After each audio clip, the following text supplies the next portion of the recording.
Olá, senhoras e senhores, olá, meus amigos e minhas amigas, sejam bem-vindos ao ParlaCast, o podcast do Parlatório Livre. Mais uma edição. Vocês aí, meus amigos brasileiros da resistência, uma semana e tanto para que a gente possa conversar e colocar os assuntos aqui na mesa. E para nos ajudar aqui hoje, nesse dia tão especial, de um convidado tão especial, eu vou chamar o meu amigo, o meu colega de ParlaCast, André Beluco. Boa noite, meu querido André. Excelente noite, meu caro Alfredo. É um enorme prazer estar aqui com vocês mais uma vez. Eu estou imensamente feliz com esse convidado, que eu vou deixar aqui no suspense. Eu vou deixar para que faça as devidas apresentações. Lucas Fagnani. Boa noite a todos. Boa noite, Brasil! Obrigado pela audiência aí do Parlatório Livre no ParlaCast. Vamos lá. Como sempre, seguindo a tradição conservadora aqui do Parlatório, eu vou apresentar o nosso convidado. Vamos lá. Ele é vereador por São Paulo, foi eleito em 2020 com mais de 67 mil votos. Ele é ex-integrante, graças a Deus, do MBL. Ele é historiador formado pelo Mackenzie. Ele é Fernando Holliday Silva Bispo. Fernando Holliday, bem-vindo, meu amigo. Finalmente. Muito bom. Muito obrigado, pessoal. É um prazer estar com vocês aqui no ParlaCast e com toda a audiência aí que está nos acompanhando.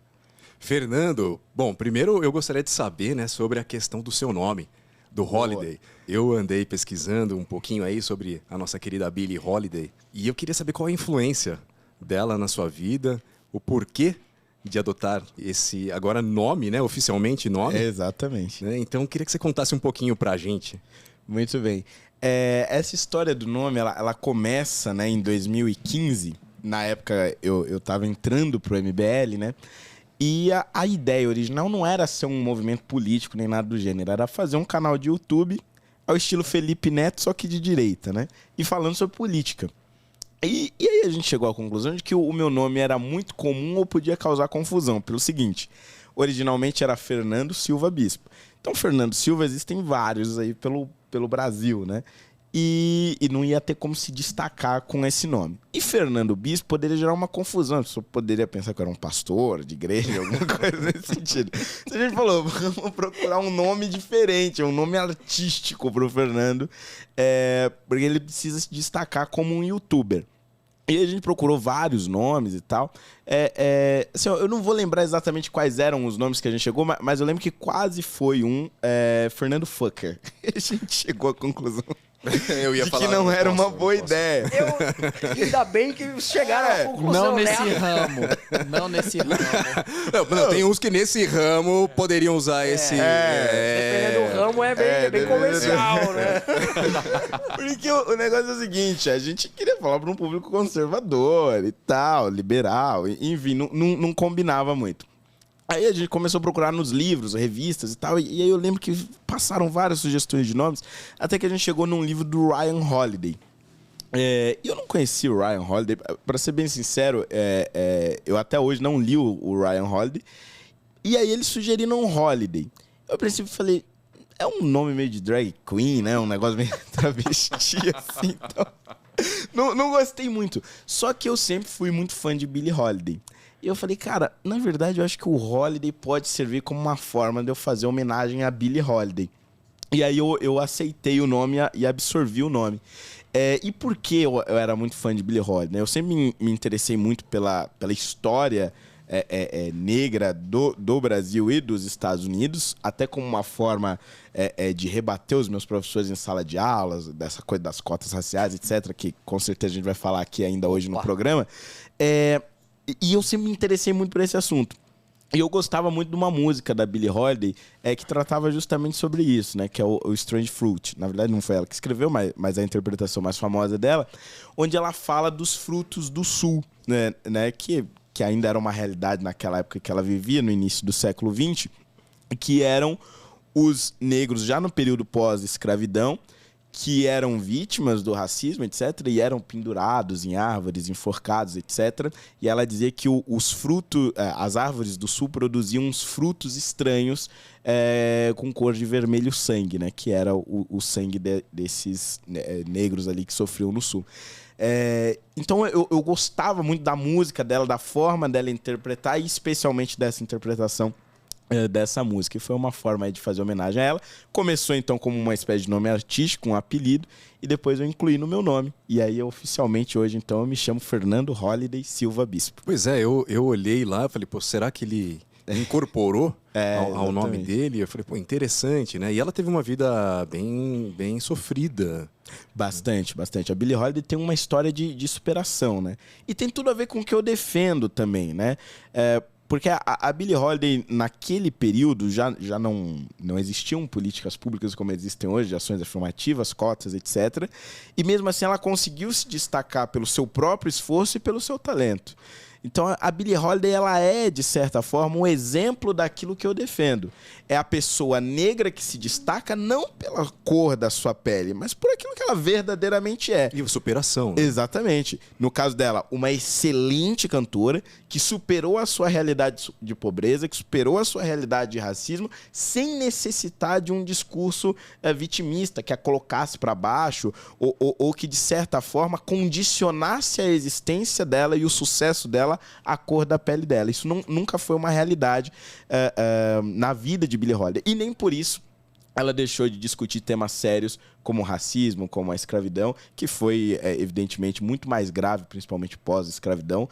Foi muito mais grave nos Estados Unidos do que no Brasil, se a gente compara as duas histórias. Né? Fato. E a realidade econômica também. Eu acho interessante, porque muita gente vem com a narrativa de que, para ser da direita, vem de classes altas, classes sociais altas, com um poder econômico bom. E o que eu vejo não é isso. Né? E eu gostaria que você falasse um pouquinho da sua história, né? De como você chegou.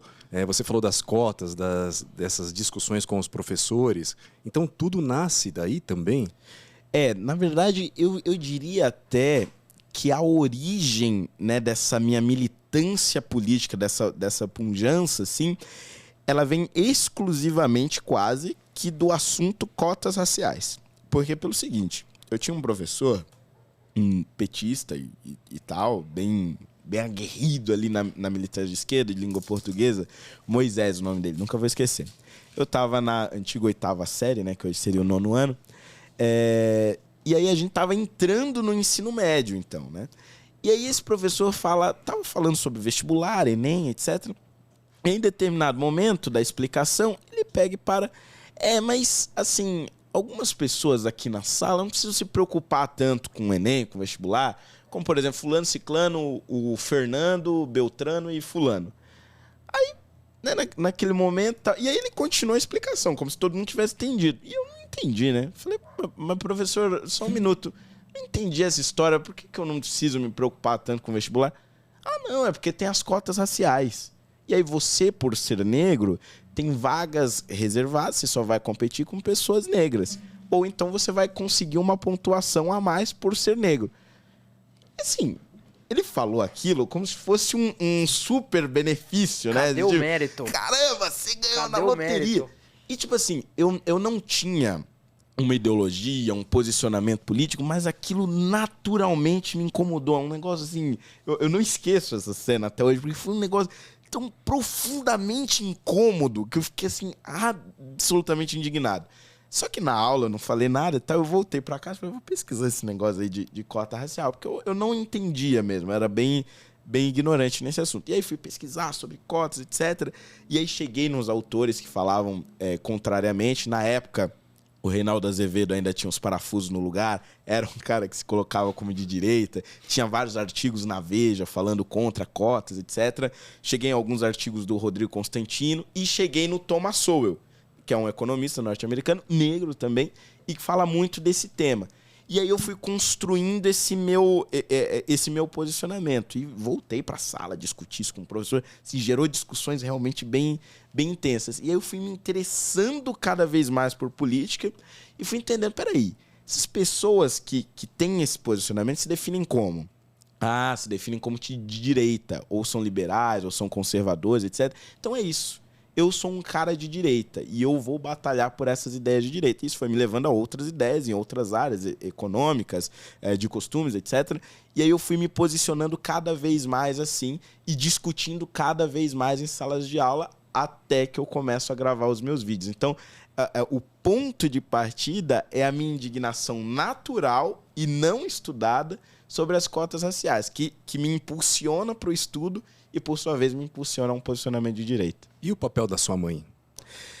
Minha mãe é muito interessante isso, porque eu cresci somente com a minha mãe, né? Eu não conheci o meu pai. O meu pai, ele desapareceu há 9 meses depois de eu ter nascido, né? Ele foi fazer uma viagem para o interior de Minas Gerais. Ele tinha um sonho de ser um grande empreendedor, né? Ter uma rede de lanchonetes e tal. Ele nunca chegou ao destino final dele, em Minas Gerais, e nunca voltou para casa. Então a gente simplesmente não sabe o que aconteceu com ele, né? Recentemente eu fiz algumas investigações e tal. Muito provavelmente ele foi assassinado no meio do caminho. Só que na época não identificaram o corpo, enfim, aquela coisa de Brasil arcaico, né? E muito provavelmente nunca saberei de fato o que aconteceu com ele. Mas a provável solução do caso é que ele tenha sido assassinado. Então fui criado somente pela minha mãe. E ela acaba sendo, então, um exemplo nesse sentido da superação e da meritocracia.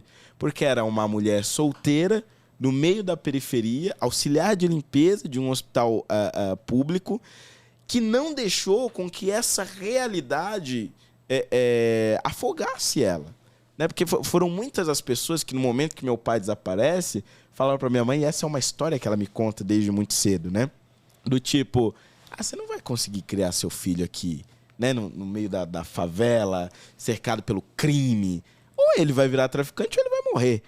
E aí depois, conforme eu vou crescendo e não vou me envolvendo no crime, não vou sucumbindo a essas realidades que as pessoas acreditavam que eu iria sucumbir, as pessoas falam, mas você também, né, não pode se empolgar muito, porque ele não vai ter um grande futuro aqui, né? Nasceu aqui, no caso era Carapicuíba, né, que é uma cidade bem pobre aqui da nossa grande São Paulo. Nasceu aqui em Carapicuíba, muito pobre, estudando em escola pública, né? Mas quem sabe possa, né, virar um atendente de supermercado, etc. Não desfazendo dessas profissões, mas dizendo que eu não poderia sonhar muito alto, que minha mãe também não poderia. E ela sempre muito resistente a essa ideia, dizendo que não, eu poderia sonhar e que se eu me esforçasse e lutasse por aquilo, eu poderia sim alcançar o sucesso na minha vida.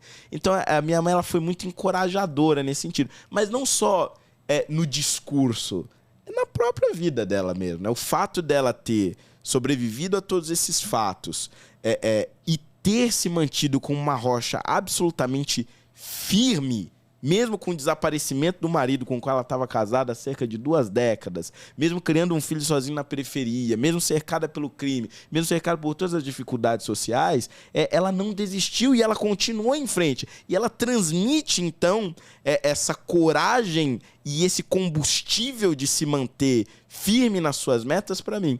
E aí, dessa forma, é que eu vou também conseguir sonhar, né, além daquela realidade social que eu vivia. Então, eu diria que a minha mãe foi muito importante nesse processo. E além de tudo que você falou aqui, eu acho importante colocar também em questão dessa base familiar, que não, infelizmente você não teve, né, o seu pai próximo, não sabe o que aconteceu, mas tem uma base familiar que sustentou isso tudo, né? Nessa formação do seu caráter. Exatamente. A família foi essencial nesse processo, né? No caso, claro, a minha mãe sendo a mais próxima, né? Com quem eu convivia ali, sempre com ela, eu sou filho único. Mas também o restante da minha família, né? Boa parte dos meus familiares vivem até hoje no interior da Bahia. E passaram também por diversas dificuldades, né? Mas todos eles cercados de bons valores, né? Na minha família, os meus tios, minha mãe, você não vai encontrar pessoas desprovidas de valores. Então, mesmo diante das dificuldades, mesmo diante da fome, né? Muitos deles passaram fome, principalmente quando eram crianças. A maioria deles não conseguiu completar os estudos ou conseguiram male se alfabetizar. Alguns nem se alfabetizar conseguiram. Mas, apesar disso, mantiveram sempre muito firme os valores, principalmente os valores cristãos. Alguns são evangélicos, outros são católicos, mas os valores cristãos são absolutamente universais na minha família. E essa crença de que a realidade na qual você vive não te obriga a se submeter a ela. E esta ideia, que evidentemente não foi apresentada com esse discurso intelectualizado e tudo mais, mas foi apresentada de uma maneira prática, eu diria que me influenciou muito e influenciou todos os meus familiares e todos aqueles à minha volta. Então eu tenho muito orgulho de ter tido a família que eu tenho, que acredito é um reflexo das famílias brasileiras, da maior parte das famílias brasileiras que nós temos hoje no Brasil. Sem dúvida, né, André? Isso, e Lucas, isso que eu ia citar, né? Essa referência, de maneira prática, o que você falou aqui, né?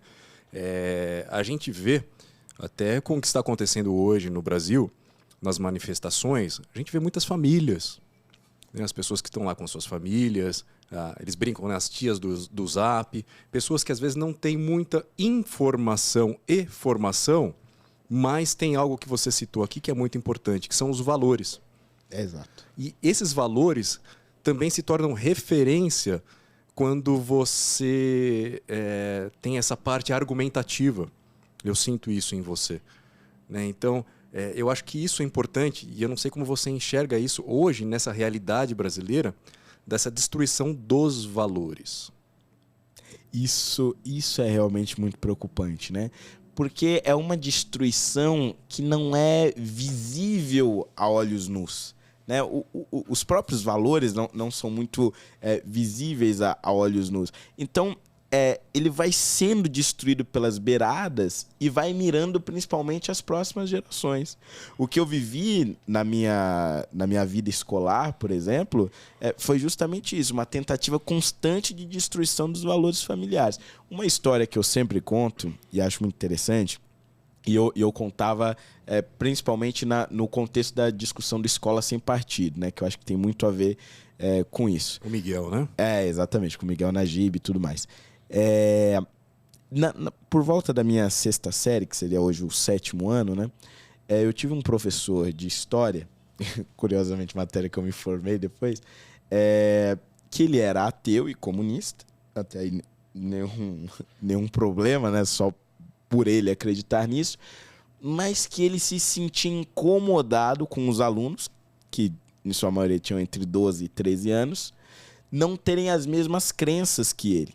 Então ele me influenciou de uma forma, né, assim, absolutamente drástica por anos da minha vida. Assim. Foi uma experiência que, óbvio, eu só consegui enxergar muito mais tarde, olhando para trás. Que era o seguinte, ele humilhava os alunos em sala de aula que expressavam algum tipo de religiosidade. Então, se você ia fazer uma prova e, sei lá, fazia uma oração antes, ou pedia que Deus te ajudasse, mesmo que brincando com um coleguinha, o professor ele fazia todo um discurso contra a existência de Deus, por exemplo. E sobre como as pessoas que acreditam em Deus são essencialmente ignorantes e, por serem ignorantes, não devem ser respeitadas. Era um discurso, assim, que parecia um discurso político, né? Uma coisa higieniza, do tipo, vamos eliminar esses cristãos, só que numa linguagem que uma criança, que um pré-adolescente, enfim, de 12, 13 anos conseguia compreender. E aí eu lembro que nessa fase da minha vida, eu me senti constrangido por ser cristão, né? A minha mãe é evangélica, eu hoje sou católico, mas na época eu frequentava a igreja evangélica com ela, e eu me sentia constrangido de ser cristão e me sentia constrangido por pertencer a uma família cristã, de tanto que ele repetia esse discurso toda vez que ele podia, seja pelo assunto que ele trabalhava em sala de aula, seja por algum contexto ali que acontecia de brincadeira ou de alguma coisa relacionada à religiosidade ou a esses valores cristãos. Resultado, ao final daquele ano, eu decidi que eu era ateu. Falei, não, eu é que não vou acreditar nesse Deus aí que estão falando, porque eu não sou ignorante, não quero ser ignorante. Quero ser uma pessoa inteligente, quero ser uma pessoa respeitada. Então, veja, é uma associação boba que ele fazia. Se você acredita em Deus, você é ignorante. Só que na cabeça de uma pessoa de 12, 13 anos de idade, isso Isso tem uma influência absurda. Onde na escola o professor é a referência. Exatamente. Ele é a tua referência de conhecimento ali na escola. E ele domina a sala de aula, porque os alunos são obrigados a estar ali e a prestar atenção no que ele está dizendo. Então, quando ele fez isso, eu lembro que teve até uma crise na escola, tiveram que fazer uma reunião de pais, etc., porque realmente começou a ser um problema dentro de casa. Filhos brigando com pais, etc., porque não queriam ir para a igreja, porque os pais estavam chamando, etc. e tal. E aquele professor foi transferido, né? Foi para outra escola, mas não foi demitido porque era concursado, então deve estar aí até hoje. Mas o fato é o seguinte, eu acreditei que acreditar em Deus era um equívoco para minha vida. E, portanto, eu passei a me apresentar como ateu. Me recusei a ir para a igreja com a minha mãe, não ia com a minha família. Destratei, inclusive, alguns familiares por conta das suas crenças. E assim permaneceu por alguns anos, até mais ou menos o meu ensino médio. Quando aí eu faço esse caminho de novo, né, por conta das discussões com os professores em sala de aula, e aí eu também vou redescobrindo as minhas crenças, redescobrindo o cristianismo, etc., e acabo me convertendo ao catolicismo. Mas, veja, aquele professor, ele influenciou a minha religião, influenciou os meus valores e influenciou a relação com a minha família. Se eu não tivesse conseguido alguma autonomia para pensar por mim mesmo alguns anos mais tarde, talvez até hoje as minhas crenças, não somente religiosas, mas também políticas, fossem influenciadas por conta da ação de um professor em um momento específico da minha vida escolar. Quer dizer, isso é absolutamente perigoso, mas não é visível aos olhos. Porque isso não é notícia em jornal. Você não vai ver isso na Folha, no Estadão, no Globo. Você não vai ver isso sendo discutido no programa da Fátima Bernardes. Entende? É uma destruição dos valores que é pelos cantos, é pelas beiradas. E que causa intrigas familiares, causa a destruição dos pilares dos valores cristãos na sociedade e vai aos poucos ruindo tudo aquilo que nos identifica como uma sociedade. O Holiday, inclusive as mídias que você citou, ao contrário do que você disse, de eventualmente elas divulgarem isso, elas são responsáveis propositalmente por fazer a cortina de fumaça para que isso não apareça. Exatamente. Né? Eles colocam outros assuntos no lugar, né? Etc. Tentam disfarçar. Não tem doutrinação na escola, olha aqui a novela. Aqui, ó. É isso aí. Então, cara. Lucas, e tem a questão da plateia cativa, né? O Miguel citava isso. Bastante. Né? Em questão das plateias cativas, o professor tem a plateia cativa. E num sentido macro, a gente vê a grande mídia também tinha uma plateia cativa. E com as redes sociais, isso findou-se. Né? Isso é verdade. Então, vemos hoje aí essas manobras de censura quase que para acabar e para voltar a ter uma plateia cativa. Ah, com certeza. O fim de todo monopólio ou oligopólio é sempre o conflito, né? É sempre o conflito. É sempre o conflito. Eles não aceitam perder aquela... A boquinha, É né? claro, A né? teta. É claro. Imagina, você tem um market share de 90%, de repente começa Cai a aparecer... pra 9. E, Fernando, quando que começou essa questão de notoriedade para você? Quando foi apresentado o MBL ou teve algum outro instituto que você se interessou antes? Como foi esse processo? Olha, eu comecei acompanhando principalmente as postagens liberais, né, os artigos liberais. Seja do Instituto Millennium, seja do Instituto Mises. Acho que foram mais ou menos por esses institutos que eu comecei a pesquisar, a estudar e a me identificar. E também, em boa parte, algumas aulas e vídeos do professor Olavo de Carvalho, que, claro, acho que influenciou quase toda a direita praticamente no Brasil. Inclusive nós todos aqui no não tem parlatório, como... ele é o nosso É muito grande difícil professor. você encontrar alguém que tenha chegado nesse ponto sem passar. Um grande abraço pelo... para a Roxane, né? Um grande abraço para ela. Isso. É isso aí. E é muito difícil encontrar alguém na direita hoje que não tenha passado por Olavo de Carvalho. E aí tudo isso vai ajudando a formar esse meu posicionamento, essas minhas opiniões. Né? Isso tudo aqui que eu estou falando aconteceu entre principalmente 2010 e 2015, né? Foram esses 5 anos aí de, digamos, autoidentificação enquanto alguém de direita e conhecimento, né? Tanto das ideias liberais quanto das ideias conservadoras. E aí, em 2015, então, o meio que eu encontro de expressar tudo isso que eu aprendi ao longo desse tempo foi através do MBL, porque foi mais ou menos pelo acaso, na verdade.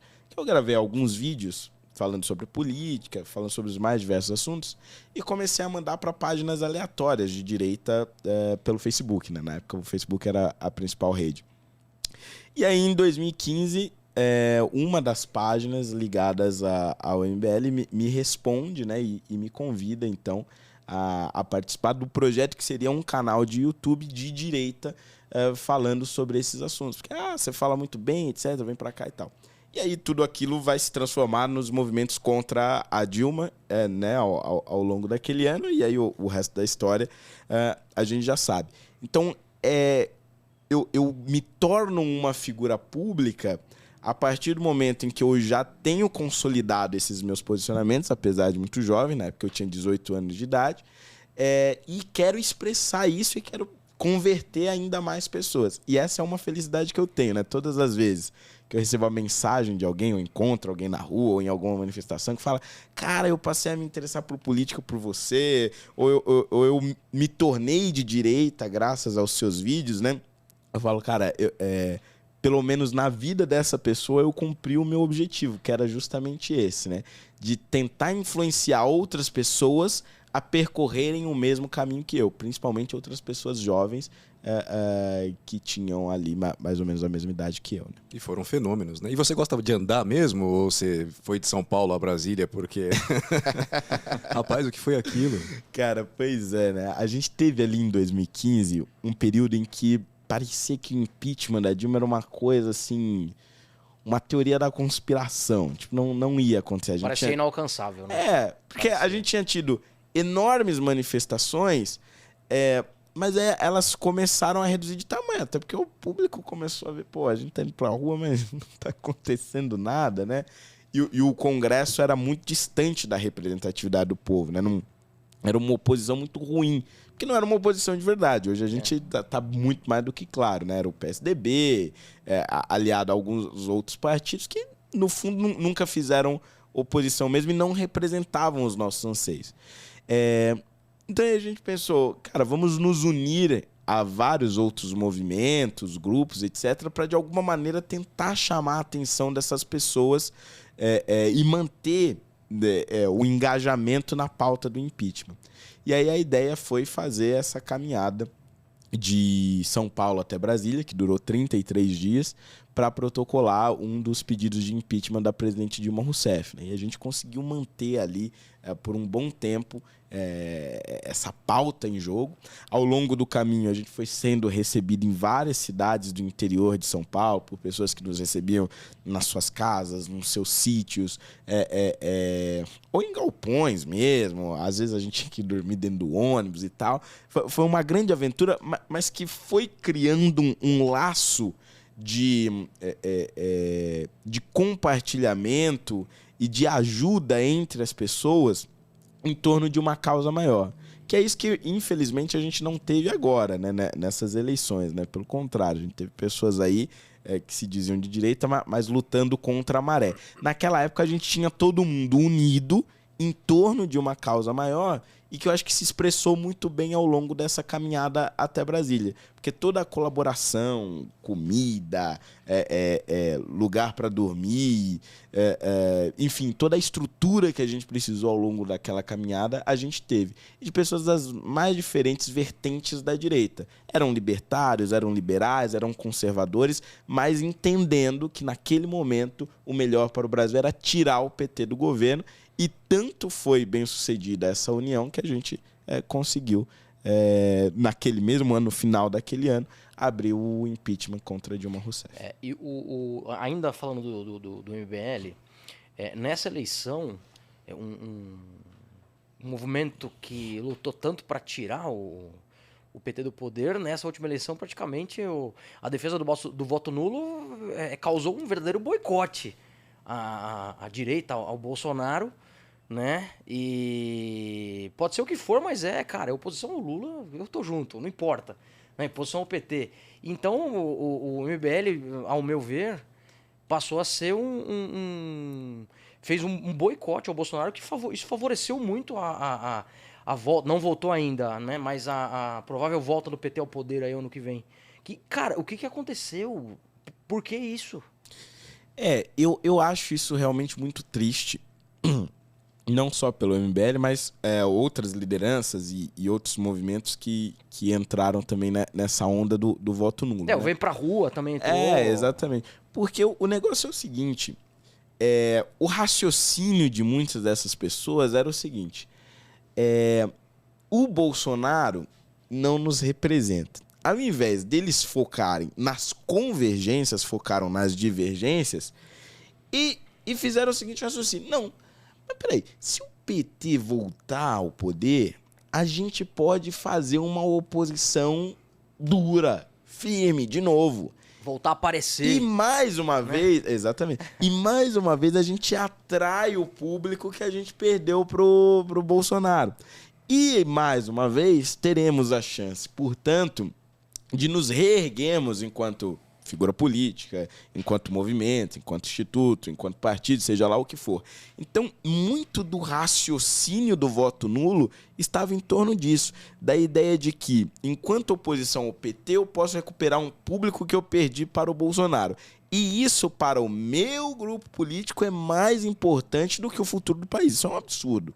É um absurdo e é uma pena que essas pessoas pensem assim, porque o resultado, bom, tá aí, né? Com a gente com o risco de ter o Haddad no Ministério da Fazenda, o sujeito que confessa que estudou economia por 2 meses e assim mesmo só passou no ANPEC porque colou. Então, assim, é um conjunto de desastres que essas pessoas não enxergam porque elas estão interessadas em estratégias muito particulares de sucesso político, né? Então isso é uma pena muito grande. E não é como se o Bolsonaro... Veja, eu tenho divergência com o Bolsonaro, nunca escondi. Mas não é como se as divergências com o Bolsonaro fossem absolutamente insuperáveis e tão grandes que elas ocultam as convergências.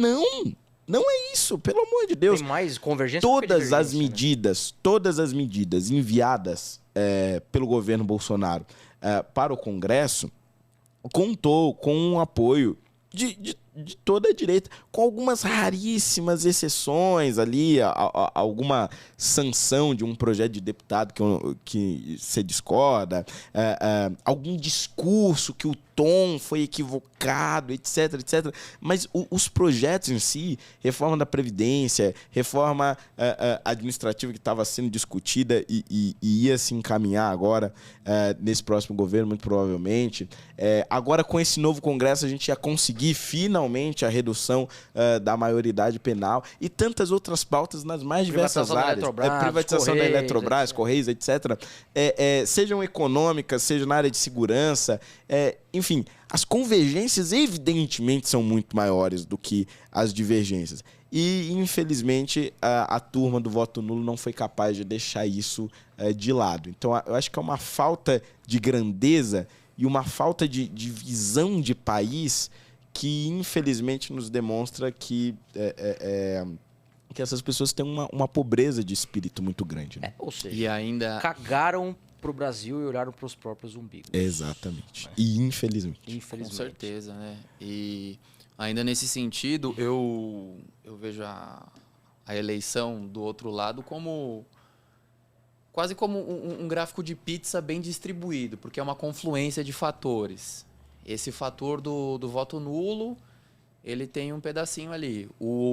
Eu gostaria de discutir com a mesa aqui, sobretudo com o Holliday, outros 2 pedacinhos. O primeiro pedacinho, que influencia bastante, é o lance das pesquisas, do Instituto de Pesquisas, como eles sempre erram para a esquerda. E um outro pedaço, talvez esse pedaço seja um naco ainda maior, diz respeito às decisões de uma determinada corte superior que trata de matéria eleitoral. Eu não sei de nada disso que você tá falando aí, cara. Não, inclusive é bizarro isso, né? Bizarro. Porque a gente tem que tomar cuidado, principalmente quando a gente fala das cortes É por superiores. isso que a minha descrição é tão genérica. Porque é bizarro. Eu nunca estive nessa posição de ter que tomar cuidado com as palavras e sobre o que eu vou falar, para que, primeiro, isso não seja tirado do ar por força de decisão judicial e para que, segundo, eu não seja preso. Porque a gente tá nessa fase. Perceba, só uma nota de rodapé. É curioso quando você pensa sobre isso. Até o Dalrymple ele fala isso, que quando você instaura uma mentalidade de politicamente correto, é o pior tipo de censura. Porque você está censurando não só a linguagem do indivíduo, porque a linguagem é quando você está dando vazão ao pensamento. Então, o sujeito, até no pensamento, ele já tem que brecar aqui para pensar do que ele vai falar. Então, é nesse ponto que a gente está. Exatamente. É uma autocensura, né, cara? Cuidado vira uma autocensura. É a censura até mesmo na liberdade de pensamento. Um negócio, assim, grotesco. Mas eu vou começar pelas pesquisas, porque é um assunto que me indignou muito nessas eleições. Nos indignou. Pra mim, me indignou em todas, cara. Eu lembro até do Francisco Rossi Covas em 94, quando falaram que o Francisco Rossi ia ganhar no primeiro turno. Eu lembro até disso, cara. Eu fiz campanha pro Covas com 11 anos. Meu Deus Lembro do céu. desde lá eu tenho uma coleção de erros grotescos das pesquisas. Mas diga lá, desculpa. Cara, não, mas é impressionante. E o que mais me impressiona são os erros do IPEC. Porque assim, primeiro a gente tem que partir do princípio que o resultado da eleição foi realmente esse, né? E a gente, infelizmente, não pode se debruçar tão profundamente nesse assunto, porque o podcast pode cair. Não com a câmera ligada. Mas então vamos partir desse princípio, tá? Que o resultado das eleições foi este mesmo. O IPEC diz que o resultado final das eleições seria Lula com cerca de 56% ou 55% dos votos e o Bolsonaro com 43% ou 44% dos votos. A diferença foram de décimos ali, foi tipo 50,9% e 49,1%. Quer dizer, foi absolutamente grotesco. E aí você vai perguntar para os institutos e eles dão algumas explicações que eu acho assim de uma cara de pau tremenda. Aí a diretora do IPEC, né, justificou dizendo o seguinte: não, primeiro ponto é que os eleitores do presidente Jair Bolsonaro se negam a responder às pesquisas. Mas se negam por quê? Esse é o ponto. Se negam porque o histórico dos institutos de pesquisa é de erro constante em favor da esquerda e de forma a tentar manipular as eleições, partindo do princípio que realmente se negam. Bom, mas ela não entrou nesse mérito. Segundo ponto, ela diz o seguinte: o eleitor muda de opinião muito rápido. Então, eu pergunto para ele num dia em quem ele vai votar, no outro dia ele viu um vídeo na rede social, etc., ou no WhatsApp, etc., e aí ele muda de ideia sobre o candidato. Claro. Claro. É genial, né? É evidente. É genial. Como? É claro. Óbvio. E o terceiro ponto é o seguinte: nós nos baseamos no censo, que diz que a quantidade de evangélicos é X, quantidade de pessoas que ganham menos de 2 salários mínimos é Y, etc, etc. Bom, fato é, o IPEC colocava números absolutamente irreais sobre as amostragens da população brasileira. Então você tinha lá uma quantidade de pessoas que ganhavam menos de 2 salários mínimos de quase 60% da população brasileira. Cara, 60% da população brasileira não ganha menos de 2 salários mínimos. Isso é absolutamente impossível, né? No mínimo ali, cerca de 40% estaria nessa faixa etária. E por que eles fazem isso? Porque eles identificaram que nesta faixa de renda o Lula tinha uma vantagem maior nas pesquisas. Então, quanto mais você aumenta a amostragem das pessoas nessa faixa de renda, maior era a porcentagem do Lula. Aí você tinha evangélicos. Todo mundo sabe que a tendência no Brasil já há alguns anos a quantidade de católicos vem diminuindo e a quantidade de evangélicos vem crescendo.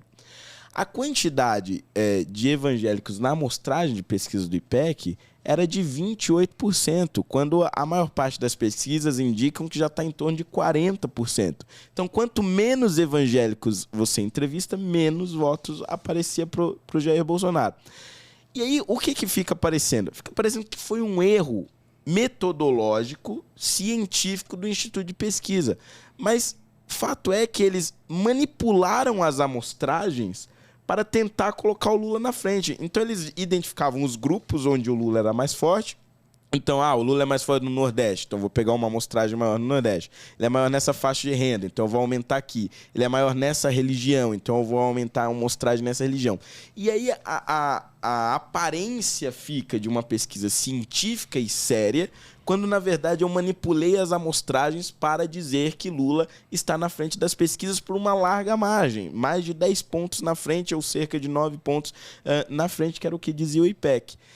E aí o que acontece? Os institutos que realmente levavam as pesquisas atualizadas a sério e que chegaram mais próximo do resultado, foi o caso da Modal Mais Futura, que identificou ali um empate técnico com diferença de alguns décimos. Foi o caso do Instituto Veritas, que colocou, inclusive, o Bolsonaro à frente em algumas pesquisas. O Paraná Pesquisas, que deu empate técnico também. Esses institutos se basearam ou no PNAD de 2018 ou em pesquisas mais atualizadas da FGV sobre os novos cenários da população brasileira. E esses institutos se aproximaram da realidade. Só que Folha de São Paulo, Estadão, a Globo, etc., simplesmente ignoravam essas pesquisas. E é evidente que a pesquisa, todo mundo sabe disso, a pesquisa ela tem uma influência na decisão do eleitor. Porque se ele olha o Lula muito à frente e ele pensar em votar no Bolsonaro, ele pode ter o seguinte raciocínio: o meu voto não vai mudar o resultado da eleição, então eu vou ficar em casa no domingo. Isso Lula já ganhou, essa é a realidade. Então muitas pessoas aceitaram essa realidade como dado porque viam todo dia, ou a cada 3 dias, no Jornal Nacional, o Lula com 7, 8, 9 pontos à frente do Bolsonaro, quando, na verdade, a campanha inteira eles estavam empatados. Em muitos momentos, o Bolsonaro estava à frente, diversas pesquisas mostraram isso, mas foi absolutamente ignorado. Ou seja, o papel dos institutos de pesquisa, principalmente no final do primeiro turno e ao longo de todo o segundo turno, foi absolutamente criminoso, mas evidentemente que nas próximas eleições a gente vai continuar tendo aí um destaque muito grande para eles, infelizmente. Isso erra para um lado, né, André? Não tenho a menor dúvida. Engraçado. As pesquisas fazem parte do sistema, né? São intrínsecas, né? Eu acho que eu só posso falar até aqui. Isso, falando de forma bem genérica, é óbvio, mas isso que o Holliday falou de influenciar o absenteísmo do eleitor, eu receio que talvez esse seja o maior objetivo. Com certeza. Porque aí você vai desanimando o eleitor do candidato que está atrás, né? Aí ele vai falar, eu sozinho não vou mudar esse resultado, então eu nem vou votar. Com certeza. E, Fernando, a censura ao questionamento é um desespero? É o único argumento de quem tem algo a esconder? Olha, isso realmente é o que parece, né? E é o que, essa infelizmente, sensação, né? É o sistema judiciário, mais especificamente um certo ministro desprovido de cabelos. Cabeça de pipoca, como disse. Não pode. Pipoca. Cadê? Ainda bem que é gravada para editar, né? Mas vamos deixar isso aí, não tem problema. Mas parece que eles já não pensam mais em disfarçar essa censura e esse medo dos questionamentos em torno da eleição. A nossa experiência recente demonstra que tratar das dúvidas sobre o nosso sistema eleitoral, sobre as nossas urnas, de forma muito aprofundada, tem consequências jurídicas. Então, eu não vou entrar, não vou esmiuçar os detalhes aqui. Que deveria ser sadio, né? Infelizmente, né? Esse é o cenário que a gente vive. Mas em uma democracia saudável, em um Estado democrático de direito real, a gente estaria aqui discutindo agora os detalhes e desse processo eleitoral e a lisura desse sistema eleitoral. Mas o ponto é o seguinte, vou trazer dados então que estão em grandes jornais de circulação, porque aí pelo menos a gente tem uma linha de argumentação melhor. O G1 fez um levantamento dizendo o seguinte, eu não sei se esse levantamento está correto, tá? Mas eu vou partir do princípio que sim. Em 147 sessões eleitorais, houve votação unânime para um dos candidatos. Essa é a manchete. Aí você falou, pô, 147? Então, peraí. Então, acho que foi equilibrado, né? Teve, sei lá, 100 e tantas ou 50 e poucas para um candidato e tantas para outro e tal. Então, não é tão incomum você ter votações unânimes em um só candidato em uma sessão. Aí você vai ler a matéria, né, e ver o levantamento que fizeram. Das 147 sessões com votação unânime, 4 sessões foram unânimes em relação ao Bolsonaro. As outras 143 foram votações unânimes para o Lula. Aí você analisa o modelo das urnas. A imensa maioria, eu não vou me recordar agora, mas a imensa maioria dessas 143 urnas que deram votação unânime para o Lula são do modelo antigo, cujo método de auditoria é mais antigo e, portanto, menos eficaz. E nas 4 urnas lá do Bolsonaro, eles não especificaram o modelo. Não sei se é das antigas, se porque a 2020 é auditável já. Exatamente. A auditoria que eles falam da urna antiga não é bem uma auditoria, é tipo uma conferência. É uma aferição. É uma aferição do boletim de urna lá. Isso. E aí, nesse modelo antigo de urna, então eu não consigo fazer a auditoria de fato. E aí eu fico pensando, mas em 143 sessões houve votação unânime só para um candidato e em 4 sessões votação unânime para outro? E dentro das 143 sessões em que eu tive votação unânime para o Lula, algumas dessas sessões tiveram votação unânime em regiões onde o Bolsonaro teve mais de 60% ou, em alguns casos, 70% dos votos. Quer dizer, a probabilidade disso acontecer é um negócio... Isso eu tô pegando um dos elementos de dúvida que foi levantado por um grande veículo de comunicação. Se a gente fosse pegar outros elementos de dúvidas levantados em auditorias externas, né, de países vizinhos aí, divulgados em lives, né, não sei, da Argentina, a gente perceberia que há outras tantas dúvidas. Só que aí, se a gente for esmiuçar esse processo todo, provavelmente essa entrevista não vai pro ar. Mas fato é o seguinte, a Justiça Eleitoral em nenhum momento em que esses dados foram apresentados, buscou explicar. Não, isso aconteceu por isso, ou isso já aconteceu em eleições anteriores, ou isso é relativamente comum por conta disso, disso e disso. Não. A reação da Justiça Eleitoral, especialmente do TSE, foi calar essas pessoas. E não é que estão calando o Bolsonaro, porque aí vem a coisa... Ah, não, mas é que os bolsonaristas gostam de espalhar fake news. O professor Marco Sintra, PhD em economia, É nele que eu pensei. respeitado no meio acadêmico, não apoiou o Bolsonaro, não apoia o Bolsonaro, se opôs e se opõe ao Bolsonaro, viu esses levantamentos e levantou algumas questões. E ele foi censurado, a conta dele foi retida e o Alexandre de Moraes determinou... Ele prestou depoimento à Polícia Federal. Exatamente. Determinou que a Polícia Federal, em 48 horas após a publicação, recolher esse depoimento dele sobre o caso.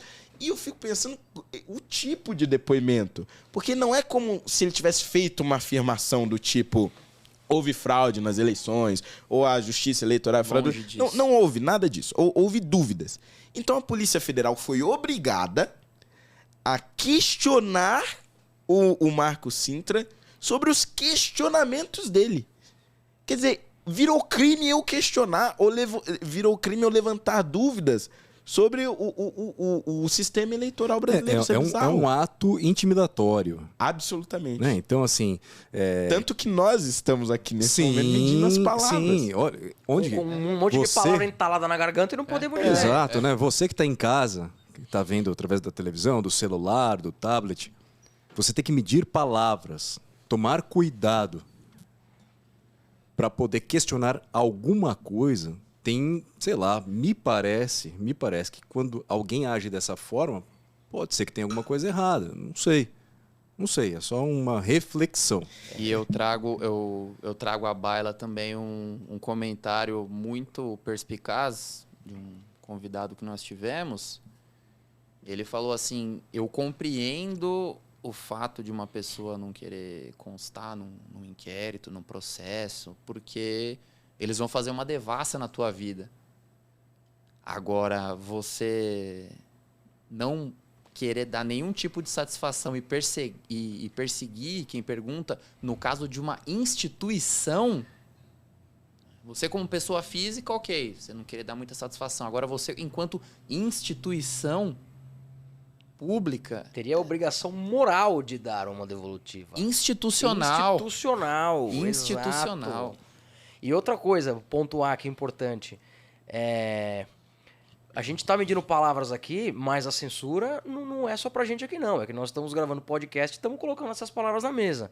Mas eles estão censurando a nós e a vocês também. E o pior de tudo, nós e vocês aí que pagamos o salário deles.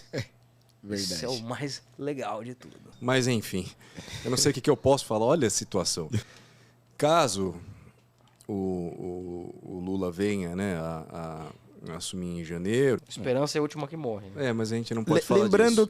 Lembrando que só um pequeno detalhe. A gente está gravando esse podcast antes do relatório das Forças Armadas sobre Exato. Era a próxima pauta. Exato. Era a então, próxima vamos pauta. entrar nisso também? Vamos. Mas assim, eu acho que quando a gente percebe os três poderes, né? As big techs e a grande mídia trabalhando juntos... Opa! Né? De novo a provocação que eu fiz ao Hélio, ao Cogos. A gente desconfia de um mágico de Oz atrás das cortinas trabalhando, né? E a gente vê isso se repetindo em vários países. Não é somente no Brasil. A gente vê na América Latina tudo o que aconteceu, né? Fernando, tem algum... Maestro. Você não sabe quem é. A gente tem alguns grandes... corporações aí, né, do meio financeiro, né, Lucão? Big Tech, Big Money, Big Pharma, né? É Power at Big que eles falam. Uma coisa que o Cogos falou que é bem legal, a gente tá lutando de palito de dente, com palito de dente contra os caras que tem uma nave espacial do último modelo lá, do último tipo. Como a gente pode fazer frente a isso, Fernando? Olha, essa é uma boa pergunta, né? Porque algumas pessoas, né, vieram me questionar. Mas a gente precisa ir pra rua e protestar contra isso e tal. E eu concordo, evidente. Só que, veja, nós estamos num cenário em que até a convocação de manifestação é perigosa. Meu Deus. Porque a interpretação do que o STF ou o TSE considera como movimentos antidemocráticos ou movimentos golpistas, ou seja lá o nome que queiram dar. Parece um psolista falando. É uma definição absolutamente subjetiva. A gente não sabe exatamente o que quer dizer. Tanto que o André Mendonça, né, recentemente, em uma votação no STF, disse que as manifestações não podem ser consideradas antidemocráticas se estão sendo feitas de forma democrática. Isso é, sem violência, etc., sem baderna, sem mortes e tudo mais.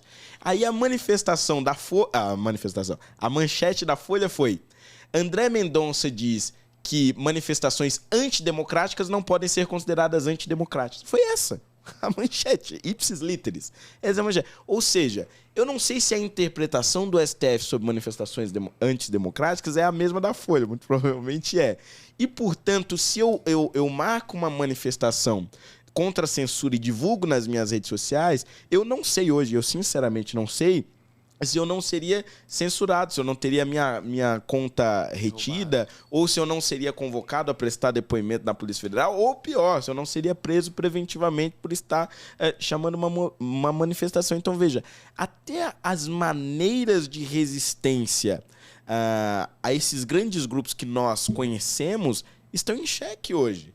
Porque eu não sei se eu posso me manifestar, eu não sei se eu posso me organizar enquanto movimento, enquanto organização, para reagir a tudo isso que está acontecendo. Então, eu acho que assim, a melhor forma que nós temos, por enquanto, é tentar, de alguma forma, na medição das nossas palavras, isso é meio bizarro de se dizer, mas é realmente isso, tentar de alguma forma, na medição das nossas palavras, encontrar um novo tipo de linguagem capaz de atingir o maior número de pessoas possíveis e sendo compreendido. Esse é o nosso desafio. Então é treinar a nossa língua e ouvido para essa nova linguagem. Porque é isso que o nosso sistema judiciário está criando. Uma nova linguagem, uma nova maneira de se comunicar politicamente por meio das redes sociais. Porque eu não vou deixar de falar o que eu tenho para falar.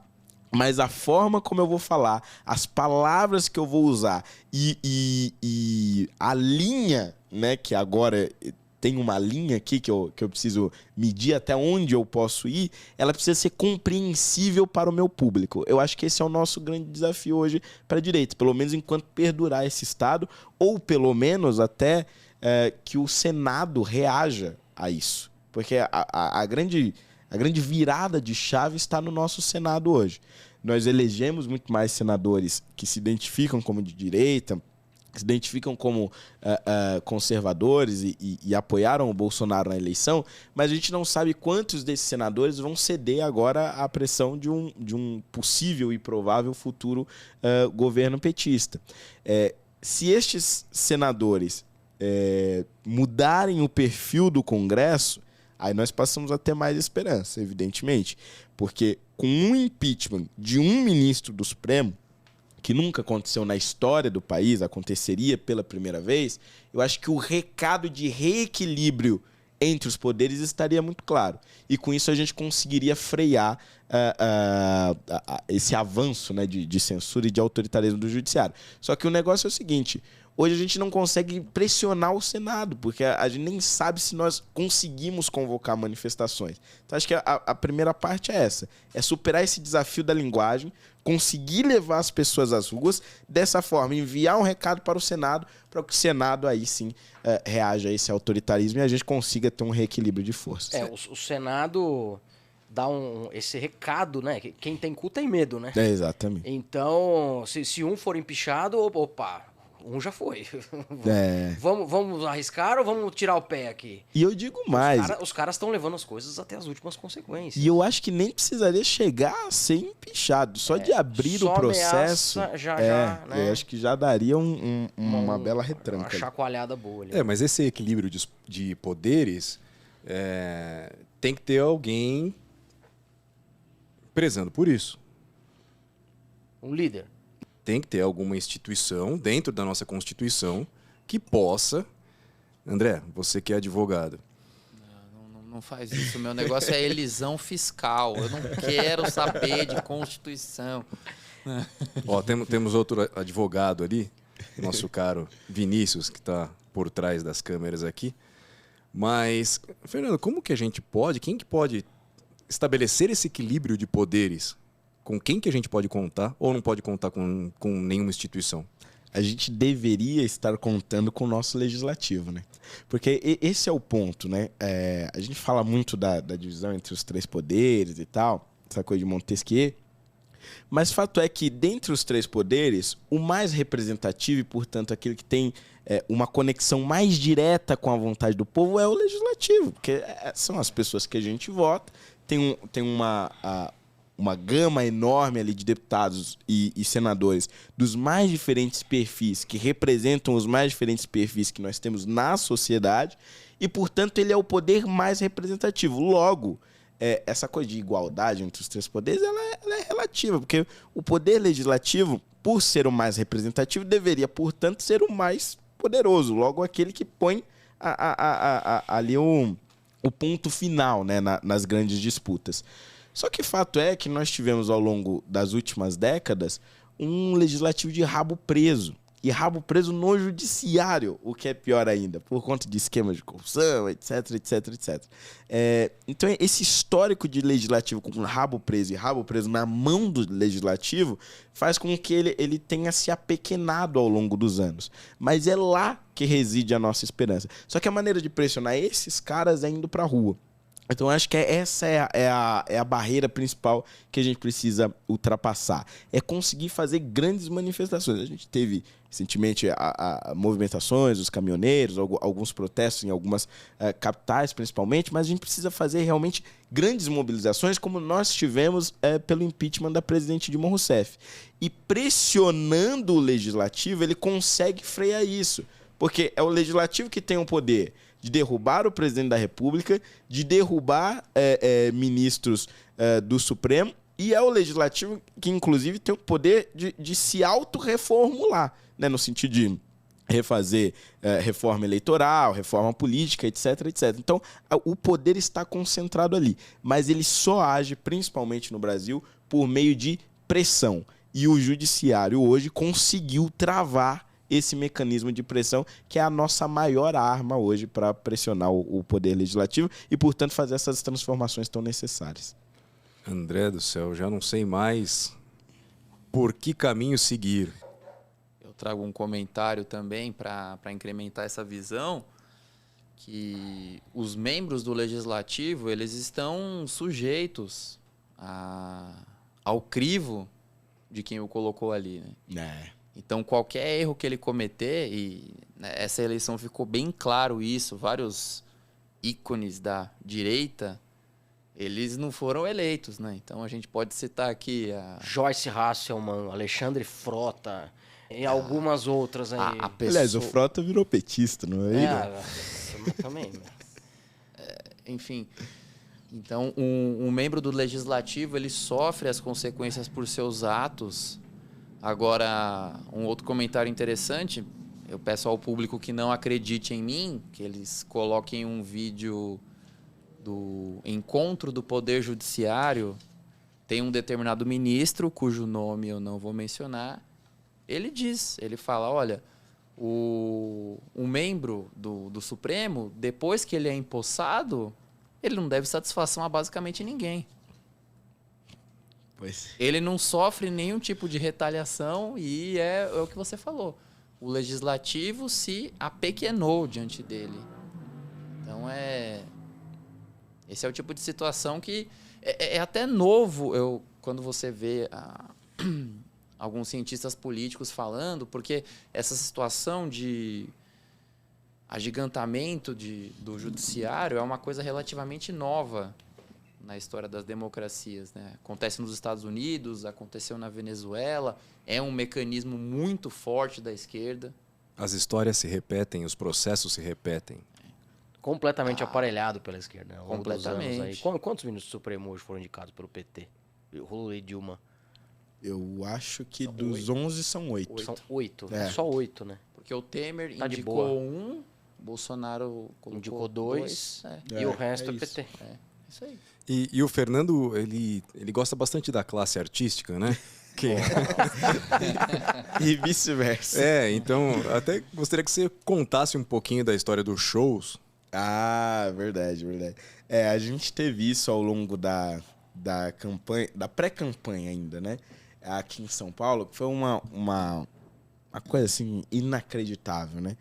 A gente teve dois episódios que foram os mais conhecidos. Um da Daniela Mercury? Foi isso mesmo. Daniela Mercury e o outro da Ludmilla, né? A Daniela Mercury foi no Dia do Trabalho, né? 1º de maio. A Prefeitura de São Paulo preparou todo um evento para o Dia do Trabalho, comemoração e etc. E parte desse evento teve emendas ali de vereadores e tal. E, claro, vereadores do PT. A Daniela Mercury recebeu um cachê de quase R$200 mil de dinheiro público. Foi para o palco, que tinha toda uma estrutura que era também pública, etc., para fazer campanha para o Lula, explicitamente. Numa época que você nem podia pedir voto, ela foi lá no palco e pediu abertamente voto para o Lula. Falou, você que acredita em um país diferente, ou você que realmente tem esperança no país, você tem que votar no Lula e tal, porque senão você não acredita no país e tal. E fez todo... Eu gostei da reação do Emílio Surita quando você disse isso. Emílio, um abraço. Pessoal da Jovem Pan, um abraço. Grande Emílio. E aí a gente... E aí a gente entrou com um processo, né, contra a Daniela Mercury e contra a Prefeitura de São Paulo, porque era realmente um negócio absurdo, né? E entramos também na Justiça Eleitoral, com uma ação popular. E aí no dia seguinte você teve um combo, né, de decisões. E aí é interessante como que fica evidente que essas pessoas elas fazem coisas erradas sabendo que estão fazendo coisa errada. Que no dia seguinte, a entrada da ação circulou na imprensa e tudo mais, aí você teve um combo de reações. O primeiro foi a prefeitura, dizendo que não ia pagar a Daniela Mercury, e quase que ao mesmo tempo a Daniela Mercury dizendo que não queria receber o cachê da prefeitura. Que maravilha. Porque aí o processo perdia o objeto e tal, e ninguém ia ser processado nem nada. Mesmo assim, a gente está insistindo nesse processo, ainda que acreditamos que ela precisa pagar uma multa eleitoral, né, na Justiça Eleitoral por isso. E esse processo ainda vai rolar por um tempo. E o outro foi o da Ludmilla, que tempos depois também, em um evento público ali, financiado com dinheiro da prefeitura, mandou todo mundo fazer o L, colocou as cores do PT no fundo, etc. E mais uma vez fazendo um ato de campanha ali contra o Lula. E esse processo está correndo até hoje, a gente está processando ela e acho que vai continuar ainda por um bom tempo. Mas fato é, a classe artística que apoia o Lula não teve pudores nessas eleições para utilizar todos os meios possíveis para fazer campanha para ele, mesmo antes de ser possível de se fazer campanha. E durante o processo eleitoral, os mecanismos de manipulação em prol do Lula foram enormes, e aí vindo das nossas instituições. O primeiro foi aquele caso bizarro de direitos de respostas absolutamente desproporcionais da campanha do Lula em relação à campanha do Bolsonaro. Não vamos nos esquecer, no final a decisão acabou não sendo cumprida porque virou um escândalo, né?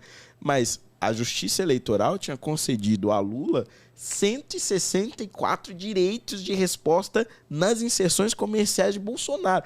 Isso nunca, nessa proporção, nunca aconteceu na história do Brasil desde as eleições de 1989. Desde da chamada redemocratização, nunca nós tínhamos tido uma decisão nessa proporção em eleição presidencial de direito de respostas. Foi um negócio assim, absurdo e absolutamente desproporcional. Como se não bastasse isso, a legislação eleitoral diz o seguinte, lá na resolução do TSE, diz que as campanhas eleitorais são responsáveis por fiscalizar a veiculação das suas propagandas no rádio e na TV. Portanto, eu, candidato, e a minha coligação é responsável por fiscalizar se os meus comerciais estão indo realmente para as rádios e nos horários determinados, etc.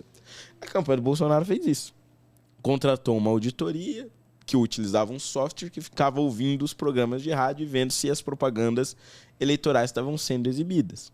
E aí chegou-se à conclusão que mais de 154 mil, né, o famoso radiolão, mais de 154 mil inserções de rádios do Bolsonaro deixaram de ser exibidas, principalmente em rádios do interior e do Nordeste e Norte, principalmente em estados onde o Lula era bem votado. E, curiosamente, em estados onde donos de rádio têm relacionamentos muito próximos com caciques do PT. A coincidência. Pois é, puras coincidências, várias coincidências. E aí, veja, a Justiça Eleitoral, sabendo disso, a campanha do Bolsonaro sendo responsável por fazer essa fiscalização e tendo feito essa fiscalização, apresenta a Justiça Eleitoral, e aí a resposta do presidente do TSE é o seguinte: não, você não me deu provas suficientes, eu quero mais provas, eu quero que você me dê as provas de que realmente isso não foi exibido. Aí ele vai lá e apresenta detalhadamente. E ele simplesmente fecha a ação. Isso não é que ele considerou a rádio culpada ou inocente, ele se nega a investigar uma das maiores acusações contra rádios no Brasil e uma das maiores acusações contra o sistema eleitoral brasileiro. Porque, veja, uma coisa é a gente questionar as urnas e tal, que digamos, um tipo de manipulação possível por debaixo dos panos. Outra coisa é eu deixar de exibir uma propaganda de rádio, que é um negócio visível, e aí a manipulação ela não é por debaixo dos panos, é uma manipulação evidente e muito clara do que está acontecendo. E eu me recuso a investigar. É tipo, eu vou na delegacia, falo que fui assaltado, e aí o delegado fala, você não tá com cara de que foi assaltado, não. Me traz provas de que você foi assaltado. Quer dizer, é uma inversão das coisas de maneira absurda. Então você tem o combo dos artistas, você tem o combo das instituições, isso sem falar das pesquisas que nós já tratamos aqui, e sem falar de outros questionamentos que nós não podemos fazer aqui no ar. Algumas proibições Algumas também proibições, que eles submeteram. Verdade, né? várias censuras, Ele né, não foram poderia feitas. utilizar trecho de discurso na ONU.